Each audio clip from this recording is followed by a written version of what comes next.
Hi friends, good evening. నేనైతే భోజనం చేద్దామని ఈ పూట కర్రీ ఏం లేదు ఫ్రెండ్స్, అందుకని ఆమ్లెట్ అయితే వేసుకుంటున్నాను. దీనికోసం 2 ఎగ్స్ తీసుకున్నాను.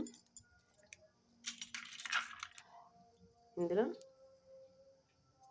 కొద్దిగా సాల్ట్,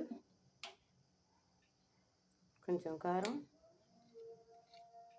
కొంచెం పసుపు, ఒక చుక్క పచ్చిపాలు వేసి బాగా కలుపుకోవాలి.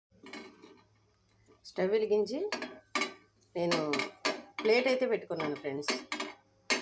ఇది నేను మన యూట్యూబ్లోనే చూశాను. దీని మీద అయితే ఆమ్లెట్ బాగా వస్తుందని, అసలు వస్తుందా రాదా ట్రై చేద్దామని అయితే ట్రై చేస్తున్నాను. ఆయిల్ అయితే కాగింది. ఆమ్లెట్ ఓకే ఫ్రెండ్స్, ఆమ్లెట్ అనుకున్నంత కాదు కానీ పర్వాలేదు, బాగానే వచ్చిందండి. చక్కగా 2 వైపులా స్టవ్ అయితే బంద్ చేసుకుంటున్నాను. ఇప్పుడు నేను భోజనం అయితే పెట్టేసుకుంటున్నాను ఫ్రెండ్స్.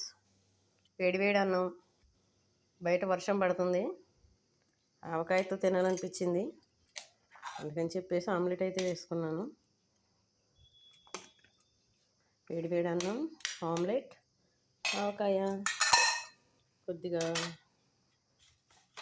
నిన్న చేసిన గోంగూర చట్నీ కూడా ఉందండి. గోంగూర చట్నీ ఆవకాయ మిక్సింగ్ కూడా సూపర్ టేస్ట్ అయితే ఉంటుంది. ఇది ఫ్రెండ్స్ ఈరోజు నా డిన్నర్. వేడి అన్నం, ఆవకాయ కారం, గోంగూర చట్నీ, ఆమ్లెట్. మీరందరూ తిన్నారా ఫ్రెండ్స్? వీడియో నచ్చితే లైక్ చేయండి, షేర్ చేయండి, సబ్స్క్రైబ్ చేసుకోండి ఫ్రెండ్స్.